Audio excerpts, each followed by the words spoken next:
আর যেমন দেখেন আমাদের দেশে এভাবে কাজ করলে কখনো শর্ট সার্কিট হওয়ার সুযোগ নাই। আর এটা কাজ হচ্ছে আপনার 100-100।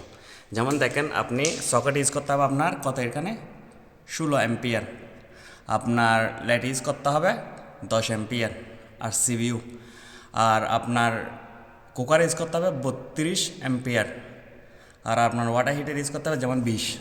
যেমন দেখেন এগুলো হচ্ছে 20, এগুলো হচ্ছে ওয়াটার হিটার। আর যেটা 32 সেটা হচ্ছে আপনার কিসের কুকারে হচ্ছে আপনার লোড বেশি নেবে, যার কারণে গিয়ে আপনার ওগুলো 32 ইউজ করতে হবে, 32 অ্যাম্পিয়ার। আর আপনার লাইটে 10 হলে চলবে আর সিবিইউ। আর রুমের মধ্যে ইউজ না করলে চলবে, বাস শিশুদের হাতের নাগালে যেগুলো আসবে সেগুলোতে আপনার রাজম আর সিবিইউ ইউজ করতে হবে। দেখেন প্রত্যেকটা তার সিবিইউ আছে। এভাবে কাজ করলে আপনার 100-100, কোনো দিন শর্ট সার্কিট হওয়ার কোনো চান্স নাই, কেউ শর্ট খাওয়ারও চান্স নাই। এটা আপনার একটু সমস্যা হলে অটোমেটিক ইলেকট্রিক টিপ হয়ে যাবে, কারেন্ট টিপ হয়ে যাবে, অটোমেটিক টিপ হয়ে যাবে।